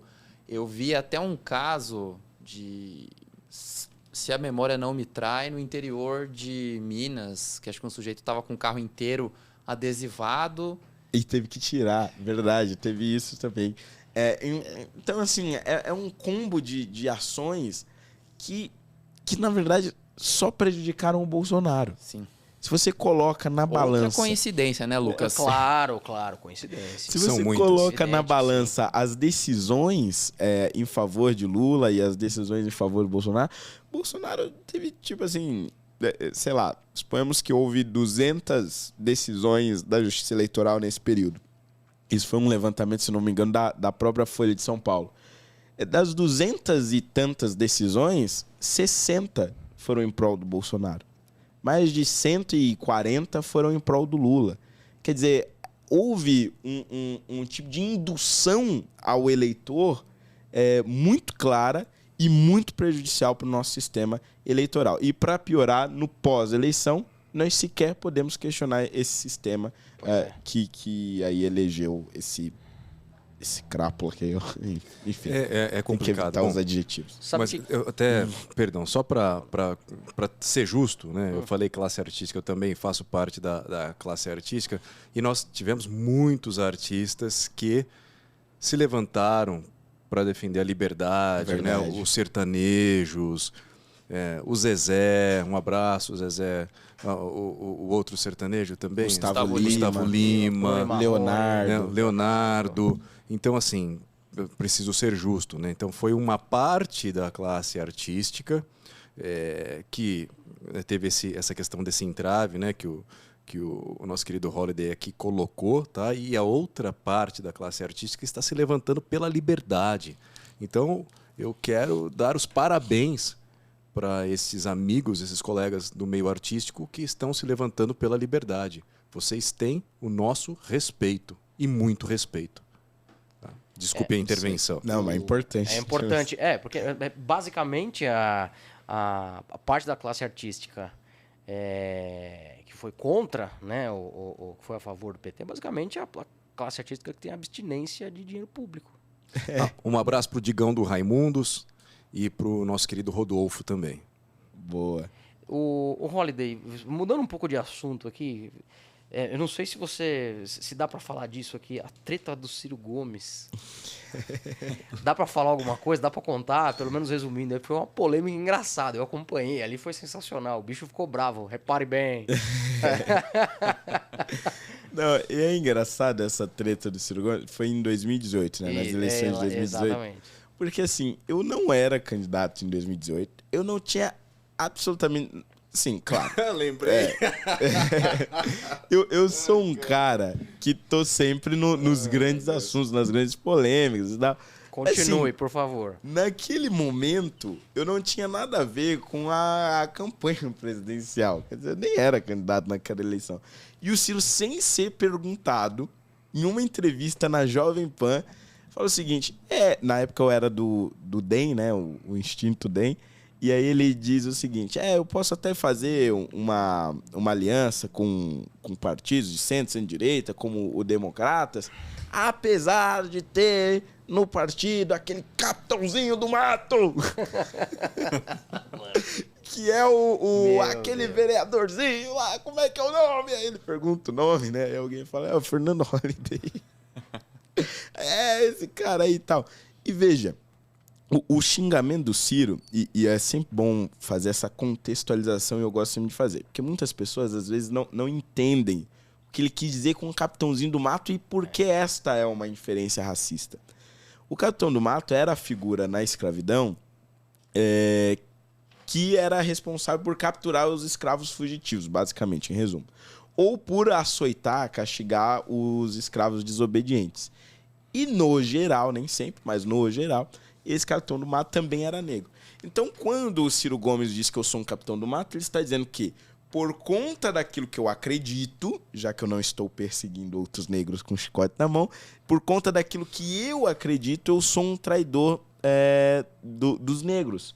E, portanto, eu sou um capitão do mato. Então, perceba, esse é o suprassumo do raciocínio da esquerda sobre as minorias de uma forma geral. E aí você pode transmutar esse raciocínio para qualquer outra chamada minoria, seja para gays, negros, mulheres, enfim, pobres, de forma geral, porque eles dizem o seguinte: se você está nesta condição ou se você pertence a este grupo, você tem que pensar como eu penso.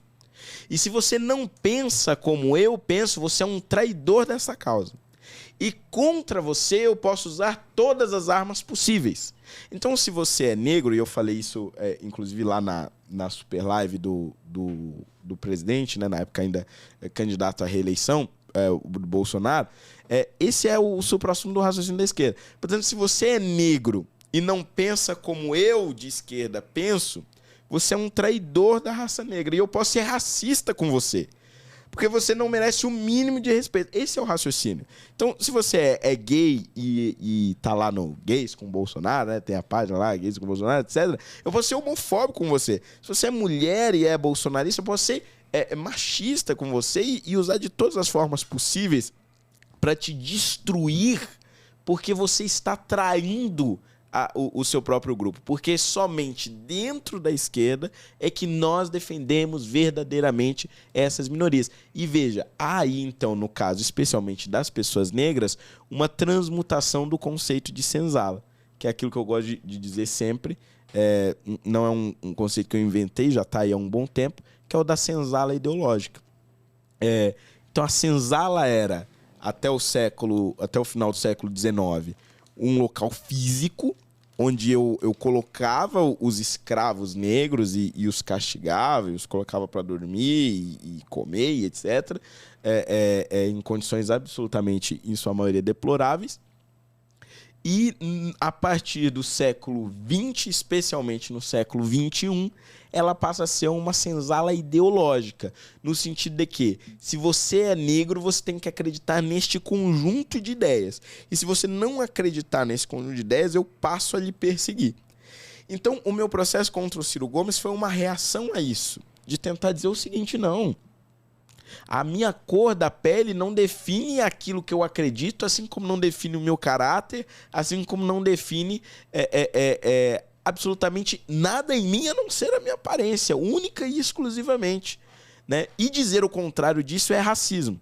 E por isso eu processo o Ciro Gomes, venci ele na primeira instância, venci na segunda, ele usou todos os recursos possíveis e perdeu. E ele foi condenado a me pagar uma indenização X lá. Acho que na época era 50 mil reais. Só que ele se recusa a pagar, a justiça mandou penhorar um carro, aí o carro sumiu, aí mandou penhorar a conta, ele disse que só tinha 50 centavos na conta. É mole, 50 centavos. Coroné Ciro Gomes, de Sobral. Sacanagem o negócio dele. Aí fica essa briga, eu correndo atrás, tipo correr atrás do rabo, né, do Bruno. Você não consegue cobrar ele. E aí agora, mais recentemente, a justiça mandou penhorar um outro carro dele. E agora a gente está discutindo o preço, dizendo que o carro não vale tudo isso, etc. Enfim. Mas o negócio é o seguinte: o pagamento dele ou não, eu gosto de brincar e tal, mas isso é secundário. Mas o que é realmente mais simbólico, eu acho que é a condenação dele. Porque aí a gente passa a dar um recado, uma reação a esse raciocínio da senzala ideológica que é tão nefasto. Que muitas pessoas, principalmente dentro das universidades públicas e dentro das escolas, elas passam a ser constrangidas a acreditar em um conjunto de ideias por conta de características físicas, por conta da aparência dela, porque eu tenho um cabelo mais crespo, porque eu sou um pouco mais negro, etc. Eu tenho que acreditar nessas coisas, andar com aquelas pessoas, porque senão eu não vou ser aceito. É isso, eles fazem um constrangimento na sociedade em torno disso. Então é importante todo tipo de reação a esse discurso nas mais diferentes esferas, não somente no judiciário, mas também em debates, em escolas, em universidades, em podcasts como esse, etc., para rebater esse discurso constantemente e reafirmar o direito à liberdade de pessoas negras, de quaisquer outras minorias que a gente tem. Você citou muito bem aqui essa questão desse enquadramento, né? Eles tentam enquadrar todo mundo para que rezem dentro da cartilha, dentro de algum segmento que eles querem... Instrumentalizar. Isso, eu ia falar outra coisa, mas foi ótimo. Foi ótimo. E a gente vê aí também uma corrupção da percepção, né, Fernando? Porque as pessoas elas não entenderam, né, que tem a parte da programação neurolinguística, que é muito utilizada, tem a mudança de significado, significantes, a parte, né, Linguística. A parte, então, e isso tudo afeta a questão da percepção do que é real, do que é abstrato, do que é subjetivo. Então a pessoa vê uma coisa, mas se você muda o nome ou o adjetivo daquilo, ela já vê de uma forma diferente. Então, assim, não tem mais o que é real e o que não é real, né? As pessoas perderam essa percepção, né? Está sendo manipulada a percepção das pessoas. Acho que o que você colocou aqui é muito importante para que as pessoas despertem e entendam que não dá para ficar enquadrando todo mundo numa caixinha para seguir uma linha ideológica. O que o Holiday apresentou é fundamental para entender isso. Porque, assim, então se você é uma pessoa que pertence a uma determinada minoria ou maioria étnica, né? No caso do Brasil... E o engraçado é que a minoria, né? Sejam... de acordo com o IBGE... Às vezes não são a maioria. É a maioria. Opa, peraí. É um dado público, tá? É um fato patente exato. em conteste. Não sou eu que estou falando. 51%. IBGE. E aí, se você faz parte de uma determinada minoria étnica, que é uma condição genética, é uma condição que você não escolhe e você não segue os ditames daquilo, quer dizer, se você não pode ser instrumentalizado pela causa, então não importa, então eu posso ser racista com você. E você vê esse tipo de hostilidade, então, por exemplo, igual ele falou, gays com Bolsonaro. Então eu posso ser homofóbico, eu posso fazer o que eu quiser com você. Mulheres com Bolsonaro, é ainda pior. Então percebam, né? Então, assim, se eles não... É uma virulência, né? Se eles não conseguem te instrumentalizar para a causa deles, então com você vai ser ainda pior do que com os oponentes, né? E outra questão que ele levantou aqui das universidades públicas. Você teve uma experiência aí na Unicamp? Teve essa treta. Não, eu acho que essa é uma ótima exemplificação para você ver como que essa influência e essa mentalidade da esquerda domina as universidades, né? Eu fui, e não vou lembrar agora exatamente quando, mas acho que foi junho ou julho desse ano, eu fui convidado para... fui convidado para fazer uma palestra no Unicamp, pela UJL, que é um grupo recente aí de jovens liberais, de estudantes liberais, aliás, que estão dentro das universidades. E aí eles organizaram, reservaram o espaço e tal... E lá a gente ia fazer um debate sobre cotas raciais, né? Eu ia colocar a minha visão contrária ao sistema de cotas, explicando em detalhes tudo isso e tal. Quando eu chego para fazer a palestra, o pessoal da organização já estava de cabelo em pé pelo seguinte: não é que eu começo a fazer a palestra e um grupo de esquerdistas chega para me questionar, inferir, etc. Não. Antes de eu chegar, eles tomaram o palco em um grupo lá de estudantes, jovens socialistas, alguma porcaria dessa, sei lá, não lembro o nome. É tudo igual. E aí eles estavam lá batucando com fanfarras, etc. E estavam dispostos a não me deixar falar. Esse era o objetivo deles, nada mais. Não era debater, não era discutir, não era colocar um ponto de vista diferente, divergente sobre aquilo que eu ia dizer. Era me impedir, literalmente, de falar em uma universidade que é pública, em um evento ao qual eu tinha sido convidado. Aí, mesmo assim, eu como teimoso que sou, fui lá né? Falei, não, vou falar sim, dá um microfone aí, vou tentar Mas falar. como que eles te impediriam de falar? Eles estavam fazendo Comendo barulho. o microfone. Tem essa parte ainda. E eles estavam lá fazendo as suas batucadas, barulho, etc. Então, na base do grito, eles iam tentar impedir eu de falar. Inicialmente, né? Aí eu cheguei, peguei o microfone e fui tentar falar. Aí foi para as agressões físicas. Aí começa chute e soco e pontapé, e eu levando vários empurrões, e mesmo assim tentando falar. Até que em determinado momento, entre os chutes e empurrões, etc., alguém consegue arrancar o microfone da minha mão. Aí eu fico perdido alguns momentos, etc., tentando achar o microfone, olho pro lado, eis que uma menina. O microfone era de cabo. Eis que ela está com o microfone aqui, né, numa ponta da mão e o cabo aqui, entre os dentes. Ela enfia o cabo no dente, ela corta o cabo do microfone no dente, como se fosse um urso, uma fera, um monstro, não sei o que foi aquilo. Mas foi uma cena absolutamente grotesca e bizarra. Ela arrancou o microfone no dente para que eu não pudesse discutir cotas raciais dentro da universidade pública. E aí acabou a palestra, porque só tinha um microfone, não tinha outro. Não tinha jeito de falar. Meu Deus do E aí ela céu. acabou Feroz. com a palestra e tal. E aí apanhamos mais um pouco, tacaram água, tacaram cerveja, tacaram tudo, etc. A segurança da universidade teve que vir e me escoltar até o final lá, até a saída da universidade. Eu tava com o Pavanato, né, o Lucas Pavanato, e a gente teve que ser escoltado até a saída do campus da Unicamp e não conseguimos fazer a palestra. Fomos impedidos e o microfone foi quebrado no dente por uma militante, isso sem contar a porrada e toda essa coisa. Depois registramos o boletim de ocorrência e tudo mais. Mas essa é uma demonstração de como eles dominaram isso. Veja, eles impediram um evento. Isso foi grotesco. Isso foi grotesco demais até para os veículos de comunicação tradicionais. Tanto que a Folha chegou a lançar um editorial, eu fiquei chocado nesse dia, que a Folha lançou um editorial, aquele link lá, o que a Folha pensa e tal, repudiando o que aconteceu na Unicamp, de tão grotesco e inacreditável que tinha sido aquele ato de intolerância. E veja, é isso que nos aguarda nesse próximo governo, se tudo isso realmente se concretizar. E essa é a turma do amor, é a turma da esperança, Os que venceu paladinos o medo, da moral. etc. Infelizmente é isso que nos aguarda. Bom, também o Lucas Pavanato, esperamos você aqui também para ser entrevistado, viu? Boa. Bom, e quem financia isso tudo, né? Quem financia esses estudantes que estão lá? Tem alguns que são estudantes profissionais. Sim, estão lá há muito O cara tempo. tá no 14º ano de administração. Ciências É sociais. ciências sociais. É sempre ciência ou histórica, que é a minha área. Sociologia, essas coisas assim. etc. Mas ou filosofia, tem muitos. Tem muito.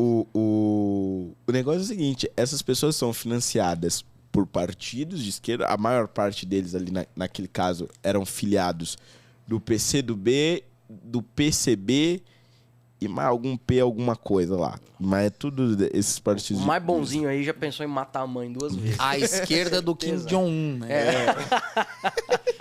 Esse é profissional, cara. Exatamente. E muito provavelmente não, esses são financiados porque são as juventudes partidárias, né, desses partidos. Eles recebem dinheiro para isso, dinheiro público. Tem muitas Uni vezes. no meio aí? Tem. Né? São movimentos, inclusive, filiados à Filiados Uni à Uni, também. né? E recebem dinheiro de fundo partidário, etc. E são financiados dessa forma. E, evidentemente, que com a volta do PT ao governo, as fontes de financiamento se ampliam. Que aí o Lula vai criar trocentos ministérios.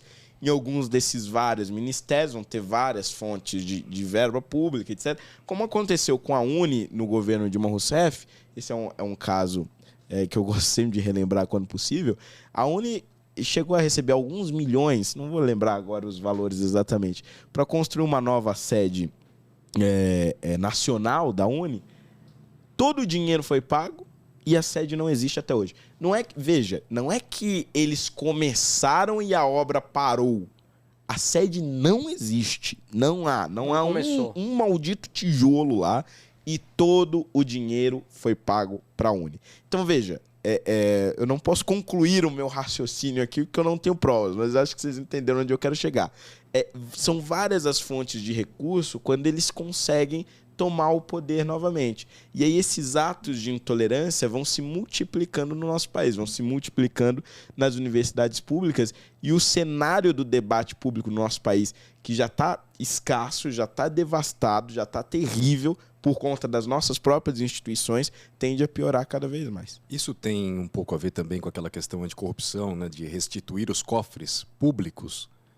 Acho que você foi aí um dos lutadores por essa questão, né? Sim, sim. A gente teve um caso, né, recentemente aqui na Câmara Municipal de São Paulo, referente aí voltando no assunto das emendas parlamentares, né? Esse é um caso interessante pelo seguinte.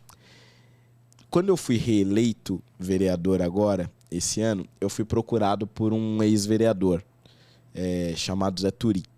E esse vereador, ele disse o seguinte: olha, se você quiser outras fontes de recursos para fazer a sua campanha, eu sei como. É um jeito que vários vereadores fazem, etc. Eu mesmo fiz e nunca deu problema, e acho que vai te ajudar bastante. Eu, na época, tonto, né, achando que ele estava falando de doadores, minha presença de doadores, etc. Não, claro, vamos conversar.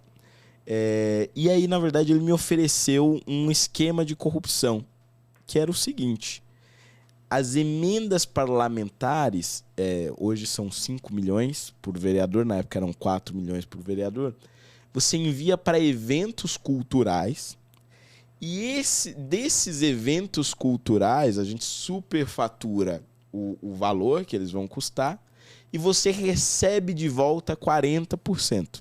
Então, veja, são 4 milhões, 40% daria cerca de 1.600.000, alguma coisa em torno disso.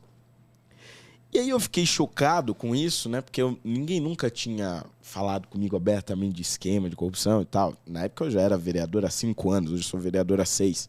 E ninguém nunca tinha falado disso abertamente.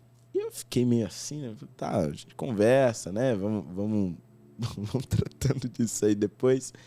E aí eu voltei para o meu gabinete, conversei com a minha equipe jurídica e lembrei do caso Joesley Wesley Batista, né, que foi uma ação controlada.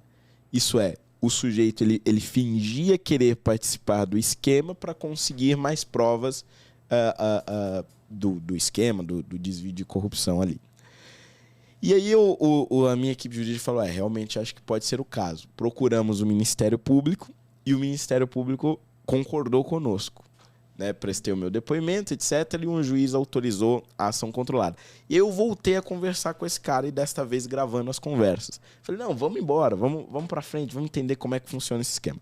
Cara, ele me contou muitas coisas que eu não posso dizer aqui, porque a investigação, em sua maior parte, é sigilosa. Eu só posso falar da existência dela, porque algumas coisas já se tornaram públicas.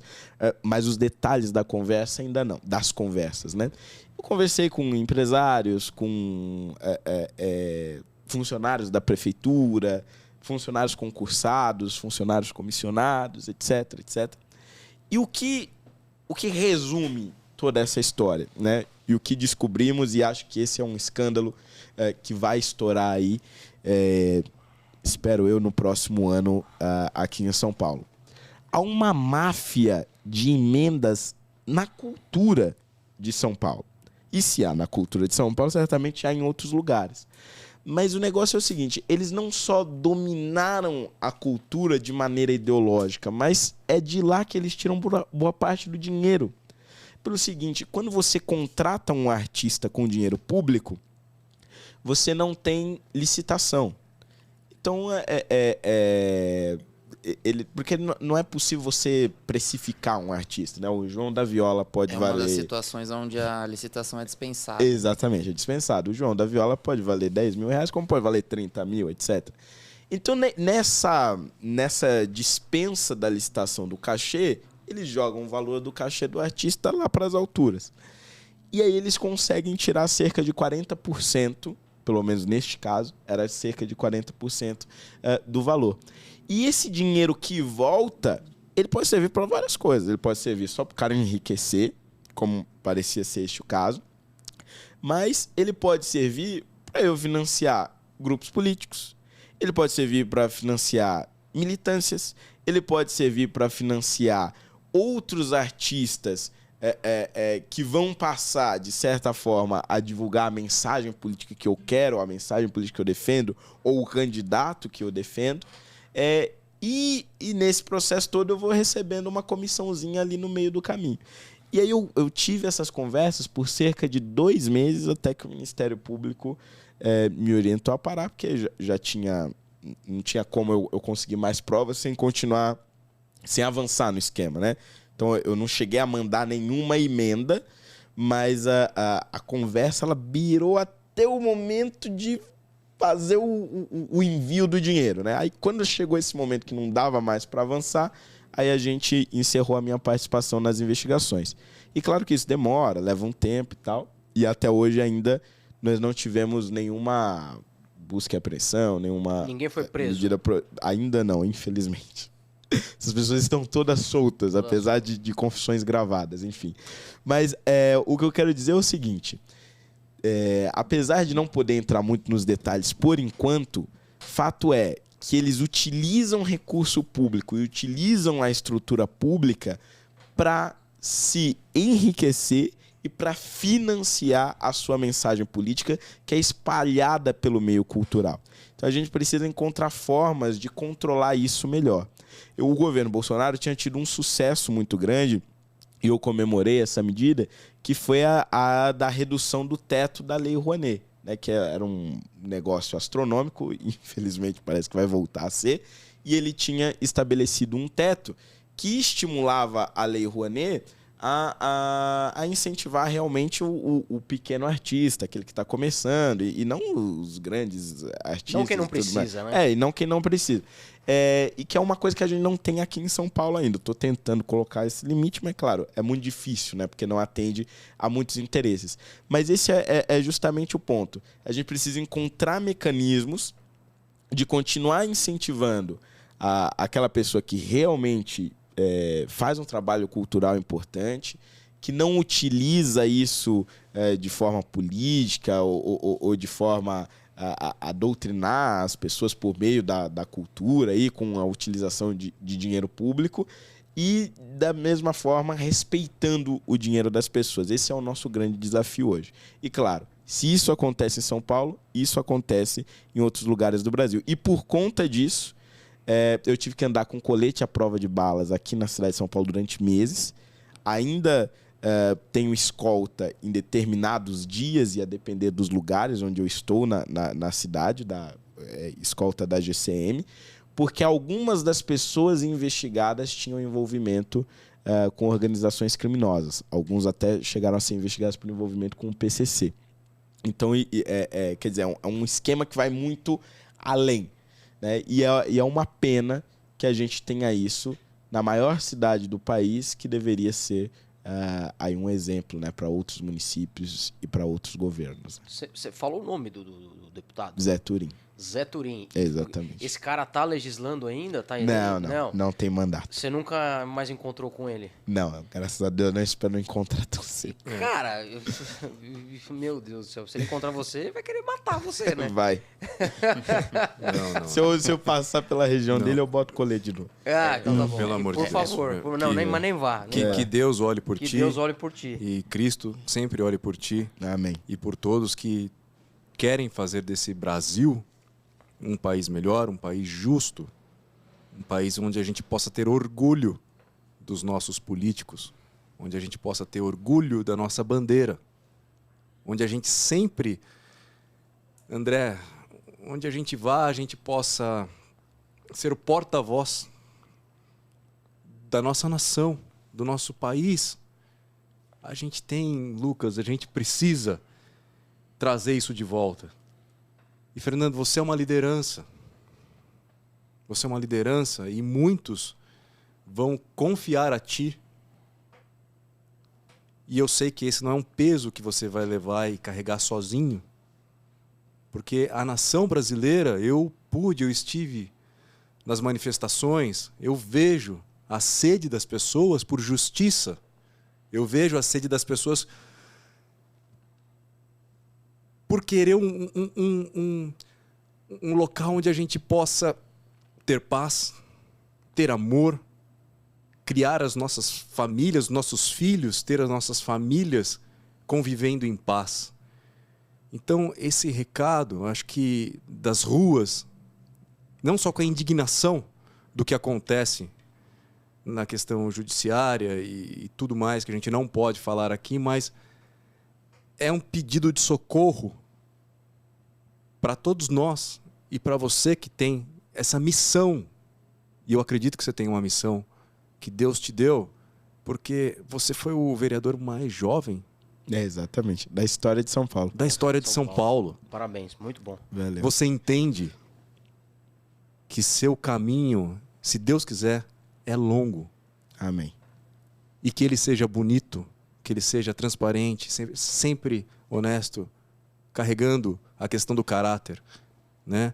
Tudo que você aprendeu com a sua mãe Maria? Maria, isso. A dona Maria, né? Que trouxe aí do berço, te deu do berço essa questão, que você possa carregar isso. E perceba, o ensinamento que a sua mãe te deu, assim como o que meu pai me deu, minha mãe, os pais de quem está aqui, são ensinamentos muito valiosos e eu receio que boa parte deles não consigam nem articular isso em palavras. Mas em amor, né, André? Em atitude. Exatamente. Exatamente. Tenho certeza que sua mãe Em articulou isso atitude. em amor, Com certeza. em atitude, em exemplo.